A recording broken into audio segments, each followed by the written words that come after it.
আসসালামু আলাইকুম রহমতুল্লাহি ওয়া বারাকাতুহু। আজকের ভিডিওতে আমরা নিয়ে এসেছি স্বপ্নে বৃষ্টির পানি দেখার ইসলামিক ব্যাখ্যা কী হতে পারে। চলুন, আপনি কি স্বপ্নে কখনো বৃষ্টির পানি হতে দেখেছেন? নিজেকে কি বৃষ্টির পানিতে ভিজতে বা উজু করতে দেখেছেন? ইসলামে এই স্বপ্নের ব্যাখ্যা অত্যন্ত চমৎকার এবং বরকতময়। বিখ্যাত স্বপ্ন বিশারদ ইমাম ইবনে সিরিন রাহমাহুল্লাহর মতে স্বপ্নে বৃষ্টির পানি আপনার জীবনে বড় কোনো নেয়ামতের ইশারা হতে পারে। তাহলে চলুন জেনে নিই এর চারটি প্রধান ইসলামিক অর্থ স্বপ্নে বৃষ্টির পানি দেখা। তো চলুন এক নম্বরে আমরা জানব।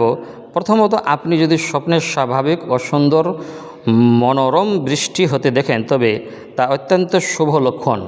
এর অর্থ হলো আল্লাহ তাআলা আপনার উপর বিশেষ রহমত বর্ষণ করতে যাচ্ছেন।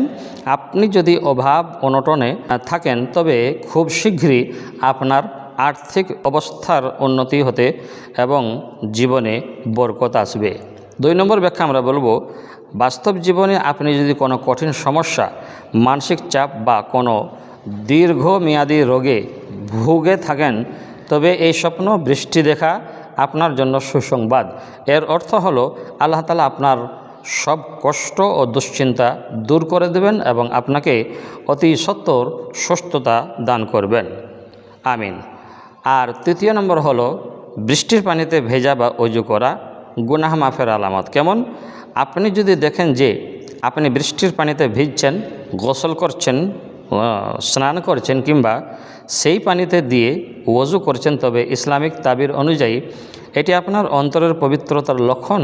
এর অর্থ হলো মহান আল্লাহ পাক আপনার অতীতের গুনাহসমূহ ক্ষমা করে দিয়েছেন এবং আপনার খাঁটি তওবা কবুল করে নিয়েছেন।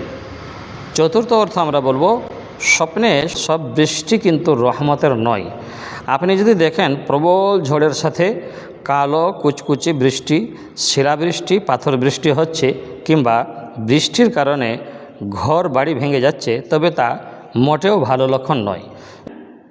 এটি বাস্তব জীবনে কোনো বড় আযাব, মহামারী, পরীক্ষা বা শাসকের জুলুমের প্রতি সতর্ক বার্তা দেয়। এমন স্বপ্ন দেখলে আল্লাহর কাছে আমাকে আশ্রয় চাওয়া উচিত।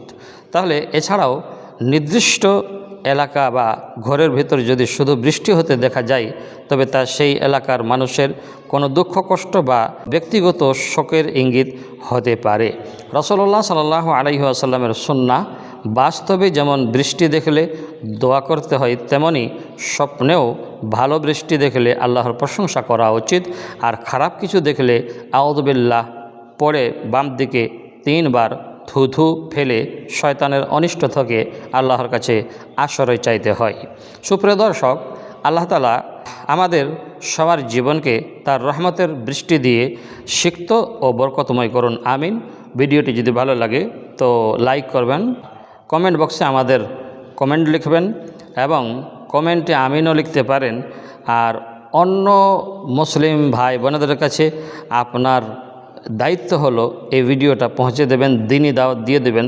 এতক্ষণ পর্যন্ত আমাদের সাথে জুড়ে থাকা, আমাদের ভিডিও দেখার জন্য জাযাকাল্লাহ, অসংখ্য ধন্যবাদ, শুকরিয়া। আসসালামু আলাইকুম ওয়া রাহমাতুল্লাহি ওয়া বারাকাতুহু।